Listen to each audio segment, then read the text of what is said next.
Hey everyone, Richard from Digital Foundry here, and this is Grand Theft Auto San Andreas running under backwards compatibility on Xbox One. This is the Xbox 360 code, which is now available for base Xbox One and X users, and joining me to discuss it, Tom Morgan. Hey, how's it going? So yes, I have been doing a lot of the groundwork on this one this week just to see what the hell is going on with this, because obviously there's a bit of a mixed history with Grand Theft Auto San Andreas and the different versions that have kind of permutated across the years. The context of this is we're going to look at the base PS4 versus the base Xbox One. On PS4 you have the Ps2 Classics Emulation, which is its own beast. It basically takes the original PS2 game and emulates it on the hardware there. And obviously today we've got the Back-Compat support for San Andreas 360 version. So yeah, there's a bit of a story to this though, isn't there? Yeah, definitely. So the story is this. Essentially, there was the OG Xbox had its own port of the PlayStation 2 version, and it was missing a few effects, but by and large it was faithful to the original PlayStation 2 release, and it had better performance. Now, there was a point where you could download this to play on the Xbox 360, still the original version, and yeah, it was pretty good. Now, at some point, a new version came along for the 360, which was essentially a port of the game that was designed for Android and iOS. Now, here's the thing. In many ways, it's better. It's got enhanced draw distances, it's got improved models, possibly higher resolution textures. I can't quite recall at the moment, but the point is that it wasn't handled, as far as I know, by Rockstar North themselves. It was created by an external developer aimed primarily at mobile platforms, and the kind of aesthetic that the original game had probably didn't suit, a smartphone or whatnot. So we've got this very different colour scheme here. Microsoft was saying that both the OG version and the 360 version were coming, but actually what's happening is that if you have the OG version of the game and you put it into your Xbox One, it actually downloads the mobile game. So the only way to play Rockstar's original vision on a current generation machine is to use the PlayStation 4, which is running the PlayStation 2 game under backwards compatibility via its emulator. And with that, I'm going to exhale. That's a pretty succinct summary there. Yeah, I mean, you pretty much got it. I mean, I have just played it, so my memory's a bit fresher. And you're right, yes, the Android iOS version that did make it to 360, replacing that original Xbox version, does have better textures. Yeah, I mean, playing it kind of afresh, I'm thinking this does look better than the PS2 version for a number of reasons. I mean, the draw distances were pushed out, there's proper world shadows. I mean, across the floor you can see a massive difference. Now, there's a few things missing.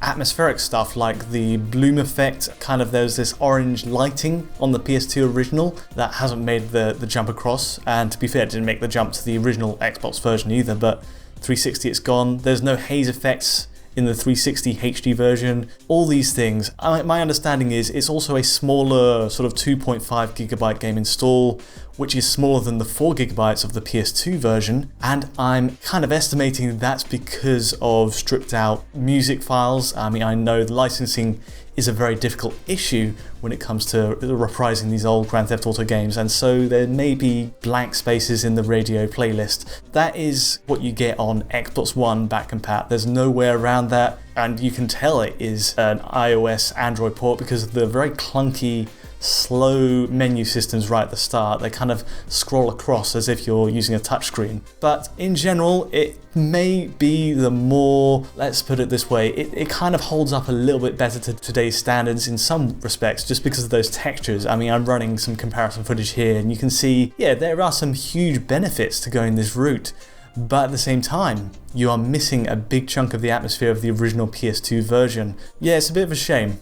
Yeah, this is what I kind of take issue with, is that basically the original version of the game, Rockstar North's original code, is no longer available on the Xbox platform in any way, shape or form, unless you run the original disc on an original Xbox, and quite possibly the original disc on a 360. I'm not sure whether that kind of forces you to upgrade or not there. But the point is that, when we were looking at the announcement, I thought, hey, this is a really interesting move by Microsoft and Rockstar here, in that it looks as though, from the PR wording, that, you'll be able to access both versions on the Xbox One. But that's not the case. So in the here and now, the only way to access anything like Rockstar's original vision is indeed the PlayStation 2 Classics on PlayStation 4. And even there, it's not quite as it should be, even though it's running under emulation. Yeah, that's right. So, shall we get into the comparisons? Shall we start with the Back-Compat on Xbox One first? Let's talk resolution first. I was really fascinated to see that it's actually running at 1440 by 810 on a base Xbox One, which turns out to be the resolution it was running at on 360 as well. So if you had that console set to 1080p output, you're actually getting above 720p. The image doesn't exactly hold up too well. Anti-aliasing is almost non-existent in this version, and there are just stair steps and noise all over the place, especially those long cable lines. There's a lot of elements in this game which really deserved a bit more of a res boost overall. So that is Xbox One, and obviously it gets those nice textures. It misses a lot of effects from the PS2 version, but overall I think it does look sharp. And moving to the base PS4 version, it looks like the resolution there is 1344 by 896 or thereabouts, which is basically a doubling of each axis of the original PS2 version. Now, I don't know how you feel about this, Rich, when you first kind of looked at this in the PS2 Classics release, but to my eye, the scaling on this is pretty terrible.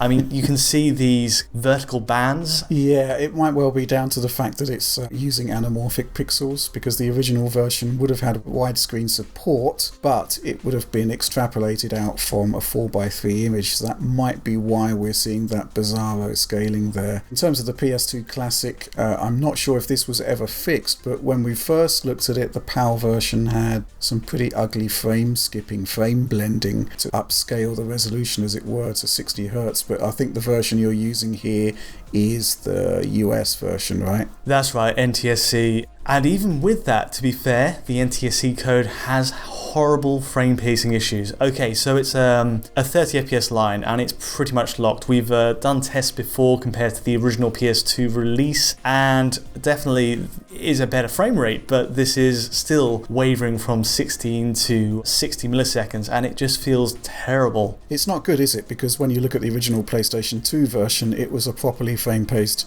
30 FPS, even if there were performance issues. Yeah, so really, it's hard to recommend that. Poor upscaling, bad frame pacing, and on top of that as well, you've got all the original PS2 settings pretty much untouched. So those draw distances are really poor, lots of pop-in. The original textures as well, they don't look great at all nowadays, and you just pine for the 360 kind of re-release for those points at least. So if we move on to the Back-Compat Xbox One version, you get all of that, great. But the frame rate, well, it's not 30 FPS locked, there are drops here and there, and it just doesn't feel as fluid as it should be. But generally speaking, you do get whole straights for several minutes where it is a kind of locked 30, and there are no frame pacing issues whatsoever to talk about. So in that sense, it does feel a bit smoother overall. There's no perfect solution. Each version has their own definition of the game, and what we're really after, I think, is the point we're getting to here. We're after a proper definitive release rather than a Back-Compat version of a re-released Android iOS port. Yeah, I agree. There is no definitive version here, and that is kind of a bit of a problem for me. I think from my perspective, I'd probably still prefer to play this on the PlayStation 2.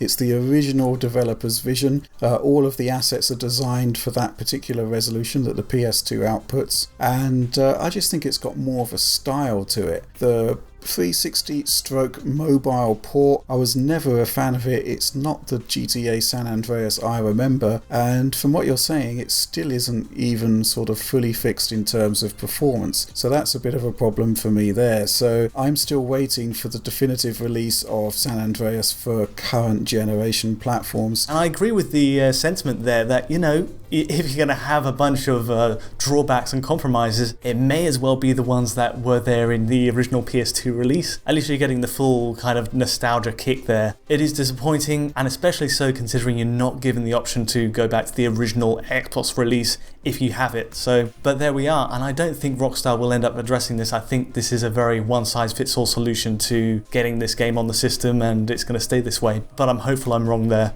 Right, well, I think that covers everything we need to know. Thanks for joining me, Rich. No problem. If you did enjoy this analysis, please give us a like or subscribe, and please ring the bell to get notifications on this video and more in the future when they arrive. And on top of that, we have the original source file to this video on our Patreon at digitalfoundry.net.